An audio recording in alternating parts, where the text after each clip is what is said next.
दोस्तों आदाब नमस्कार। मैं असलम गोरी।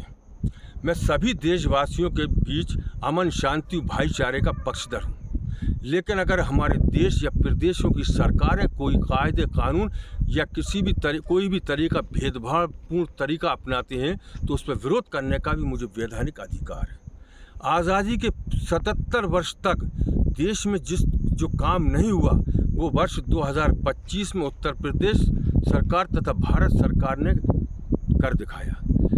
बरसों बरस से प्रयागराज इलाहाबाद में महाकुंभ मेला संपन्न होता आया है। इस बार वर्ष 2025 में जैसे ही महाकुंभ मेला संपन्न होने का समय आया तो उत्तर प्रदेश के मुख्यमंत्री ने ऐलान कर दिया कि गैर हिंदुओं का प्रवेश इस महाकुंभ मेले में निषेध है।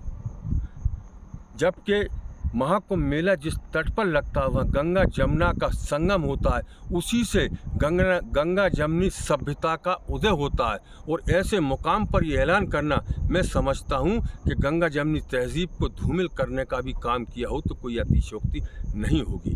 और यहाँ तक कई साधु संत बड़े फ़ख्र से कह रहे हैं कि हमारे अंगने में तुम्हारा क्या काम है। ठीक है, आपका ये फैसला, हमें इस पर कोई आपत्ति नहीं।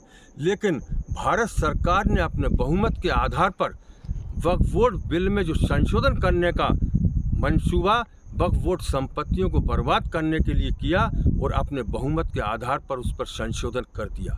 और उस संशोधन में गैर मुस्लिम अधिकारी गैर मुस्लिम नियुक्त होगा और जिसका फैसला बहुत महत्वपूर्ण होगा।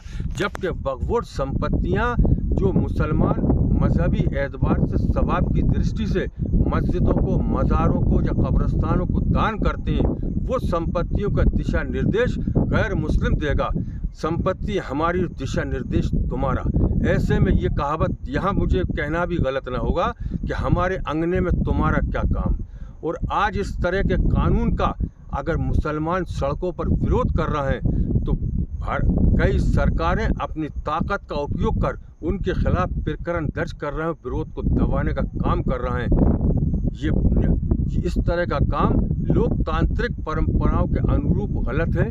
मैं भारत सरकार हो या प्रदेश की सरकारें, उनसे अनुरोध करता हूं कि देश में सत्ता की खातिर देशवासियों के बीच इस तरह के नफरत के बीज न बो जाएं जो एक वाद विवाद की स्थिति बने।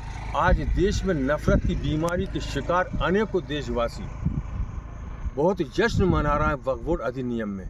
मैं उन नादानों को बताना चाहता हूं कि ये आपका जश्न ठीक वैसा ही है कि बेगानी शादी में अब्दुल्ला दीवाना।